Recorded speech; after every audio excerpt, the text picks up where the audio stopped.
इसमें मुख्य रूप से 3 मेन अक्यूज अभी तक सामने आए हैं।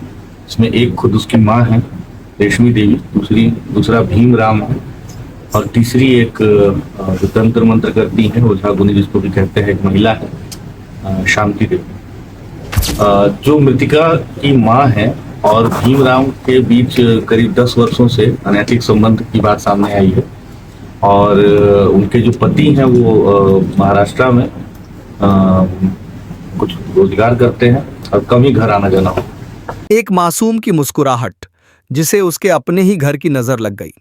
क्या आपने कभी सोचा है कि जिस माँ की गोद में बच्चा सबसे सुरक्षित महसूस करता है, वही गोद उसकी कब्र बन जाएगी? झारखंड के हजारीबाग जिले का विष्णुगढ़ इलाका आज सन्न है। पुलिस की फाइलों में एक ऐसा सच दर्ज हुआ है जिसे सुनकर पत्थर दिल इंसान की भी रूह कांप जाए। यह कहानी किसी फिल्म की नहीं बल्कि हजारीबाग पुलिस के उस खुलासे की है जिसने ममता के नाम पर एक गहरा दाग लगा दिया है। विष्णुगढ़ की वो नाबालिग बच्ची जिसे कुछ दिन पहले तक दुनिया एक हादसा या अपहरण समझ रही थी, उसका सच बेहद खौफनाक निकला। एसपी और डीआईजी की प्रेस कॉन्फ्रेंस में जब केडीडीयां जुद्धीं तो पता चला कि यह कोई साधारण अपराध नहीं बल्कि एक सोची समझी साजिश थी। एक ऐसी साजिश जिसकी पटकथा खुद उस मासूम की मां ने अपने आशिक के साथ मिलकर लिखी थी। हजारीबाग पुलिस ने इस मामले में 3 मुख्य किरदारों को बेनकाब किया है। पहली, रेशमी देवी, वो अभागन मां जिसने अपने ही कलेजे के टुकड़े का सौदा कर लिया। दूसरा, भीमराम, वह शख्स जिसके प्यार के जुनून में एक मां अंधी हो गई। और तीसरी, शांति देवी उर्फ भगतिनी, जिसने इस पाप में उनका साथ दिया। इन तीनों की गिरफ्तारी ने विष्णुगढ़ हत्याकांड के उस पर्दे को हटा दिया है जिसके पीछे एक मासूम की चीखें दफन थीं। पुलिस के मुताबिक मां और उसके प्रेमी ने मिलकर इस पूरी वारदात को अंजाम दिया। वो मासूम शायद अपनी मां की आंखों में अपने लिए प्यार ढूंढ रही होगी। उसे क्या पता था कि उसकी मां की आंखों में अब किसी और के लिए जगह है। वो मां जिसने उसे जन्म दिया, वही उसकी मौत की वजह बन गई। आखिर एक इंसान इतना पत्थर दिल कैसे हो सकता है कि अपनी खुशियों के लिए अपनी ही संतान की बलि चढ़ा दे? सासूश होता है। हजारीबाग के जांबाज पुलिस अधिकारियों ने इस उलझी हुई गुत्थी को सुलझाकर समाज के सामने एक कड़ीडीढ़ा संदेश दिया है। एसपी और डीआईजी की निगरानी में हुई इस जांच ने साबित कर दिया कि गुनाह चाहे कितना भी अंधेरे में क्यों न किया गया हो, कानून के हाथ वहां तक पहुंच ही जाते हैं। आज पूरा विष्णुगढ़ इंसाफ की मांग कर रहा है, ऐसी सजा जो मिसाल बन सके। यह घटना हमें सोचने पर मजबूर करती है कि हम किस समाज में जी रहे हैं, जहां रिश्तों की पवित्रता स्वार्थ की भेंट चेहराच रही है। उस मासूम बच्ची को तो इंसाफ मिलेगा, लेकिन क्या वो भरोसा कभी वापस लौट पाएगा? हजारीबाग पुलिस को इस खुलासे के लिए सलाम, लेकिन दिल आज भी उस बच्ची के लिए रो रहा है। इस घटना पर आपकी क्या राय है? क्या ऐसे आरोपियों को केडीडीई से कड़ी सजा नहीं मिलनी चाहिए?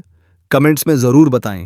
मंगला जुलूस के दौरान जो मृतिका है, एक नाबालिग बच्ची, वो मंगला जुलूस के बाद मिसिंग पाई गई। गांव के कुछ लोगों को ये बताया गया कि घर के सदस्यों के द्वारा कि ये मंगला जुलूस के बाद से कहीं कहीं मिल नहीं रही है, और उसको ढूंढने का प्रयास किया गया। कुछ हद तक गांव के कुछ लोग इसमें इन्वॉल्व हुए उसको ढूंढने में। अगले दिन तक बॉडी या वो बच्ची नहीं मिली।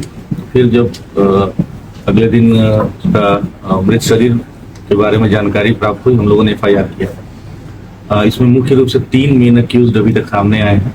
इसमें एक खुद उसकी माँ है रेशमी देवी, दूसरा भीम राम है, और तीसरी एक जो तंत्र मंत्र करती है ओझा गुनी जिसको भी कहते हैं, एक महिला है शांति देवी। जो मृतिका की मां है और भीम राम के बीच करीब 10 वर्षों से अनैतिक संबंध की बात सामने आई है, और उनके जो पति हैं वो महाराष्ट्र में कुछ रोजगार करते हैं और कम ही घर आना जाना हो। मृतिका के जो बाकी भाई बहन हैं, वो भी उनको अपने पिता के नजर से ही देखते हैं, और एक तरह से उस परिवार के ऊपर भीमराम का कंप्लीट होल्ड जैसा है। तो इनके जो पुत्र हैं, मतलब मृतिका का जो भाई हुआ, उसके विषय में उनकी माँ काफी चिंतित रहती थी, क्योंकि वो मानसिक और शारीरिक रूप से उनको कमजोर लगता था। साथ में उनका इकलौता बेटा था, तो उनको हमेशा इस बात की चिंता रहती थी कि कैसे इसका भविष्य उज्जवल हो जाए, ठीक हो जाए, स्वास्थ्य इसका अच्छा हो जाए। ओझा गुनी का जो उनकी विश्वास है, वो पिछले कई सालों से वो जो हम लोग बताए की शांति देवी हैं, जो ओझागुनी करती हैं और जो एक भक्तिनी जिसको कहा जाता है ग्रामीण परिवेश में, उनके पास जाती थी। ज्यादातर समय अपने पुत्र के शारीरिक स्वास्थ्य को लेकर या कभी कभी नौकरी के लिए जाती थी, कभी कभी घर में तंत्र मंत्र से अपने घर को बंधवाने के लिए जाती थी, जो सब पूर्व में किया भी गया इसी भक्तिनी के द्वारा। कभी अगर जमीन का भी विवाद हो, किसी भी तरह के व्यक्तिगत जो उनकी समस्याएं होती थी, उसके लिए वो जाने लगी थी। तो इन चीजों में एक तरह से ये जो भक्तिनी है वो उनसे उस बदले में पैसे और बाकी चीजें लेती थी। उनके घर में जैसा मैंने बताया कि हर चीज के लिए वो डिपेंड करती थी भीमराम के ऊपर। तो घटना के दिन भी जब ये अपनी मृतिका के साथ, छोटी बच्ची के साथ और भीमराम के साथ उनके घर गई, वो भक्तिनी के घर गई, तो उनके घर में एक छोटा सा, जिसको वो मंदिर कह रहे हैं, उसको धरती माता मंदिर या मनसा देवी मंदिर भी कहा जा रहा है, तो उस मंदिर में इनको बुलाया गया। हालांकि माँ बेटी दोनों दरवाजे से गई, लेकिन जो भीमराव था उसके विषय में बता रहे हैं कि वो पीछे का जो छोटा सा बाउंड्री होता है उसको कूद करके छुप करके आया। और उस समय पहले भक्तिनी के द्वारा बताया गया कि इसके ऊपर देवास आया हुआ है, तो माता आई हुई, जिसको हम लोग ग्रामीण बोलचाल में कहते हैं, और उसको टिकाव करके कुछ अपना मंत्र का ढोंग करके और छोड़ दी। बच्ची वापस से आकर के और जो मंगला जुलूस था उसमें पार्टिसिपेट करने लगी, और भक्तिनी के द्वारा बताया गया कि आप दोबारा से आइए, इसको लेके अच्छे मुहूर्त वगैरह के बारे में बताते हुए कि 9:30 बजे के 9 बजे के आसपास के बाद आना है। जब दोबारा से गए तो, और साथ में ये भी बताया गया कि जो हम आज करेंगे, इसका इलाज करेंगे, जो बलि हम देंगे, उसमें हमको एक मेल पुरुष का जरूरत पड़ेगा। तो मृतिका उनकी माँ इस काम के लिए भीमराम को दोबारा अपने साथ लेके गई और मृतिका को भी लेके गई।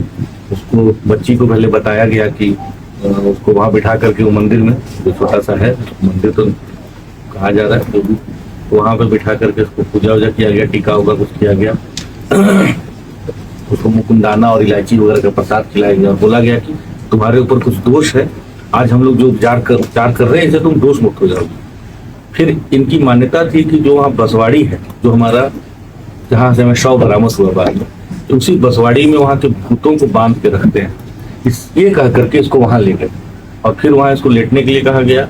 और उसके बाद उसका भीमराम के द्वारा इसका गला दबा करके हत्या की गई। साथ उसको कॉलिंग स्टिक कहते हैं, उसकी मदद से आप सब जानते हैं इंसर्शन किया गया ब्रूटली, और उसका सर फोड़ करके उसका खून लिया गया। ये सारी जो कृत्य हुआ है, इसमें हम लोगों के पास काफी पुख्ता एविडेंस और जो सूचना भी प्राप्त हो रही थी और एविडेंस भी हम लोग को मिला। सबको हम लोगों ने अरेस्ट भी किया और हम लोग इस केस को बहुत गंभीरता से ले रहे हैं। हम लोग पूरी तरह से प्रयास करेंगे कि इसको हम लोग स्पीडी ट्रायल में ले करके जल्द से जल्द मृतिका को हम लोग न्याय दिलाएं और कठोर से कठोर हम लोग इसको दंड दिलवाने का पूरा प्रयास करेंगे। इस कांड के उद्भेदन के लिए 26 तारीख को ही रिस्पेक्टेड डीजीपी मैम के द्वारा और मेरे द्वारा SIT का गठन किया गया था। उस SIT में शुभम थे, प्रोफेसर IPS, साथ में STPO विष्णुगढ़ थे, इंस्पेक्टर विष्णुगढ़ थे, दो प्रोफेशनल DSPs थे, कई और अन्य पदाधिकारी भी थे। साथ में कई और अन्य पदाधिकारियों ने इसमें काफी सक्रिय भूमिका निभाई।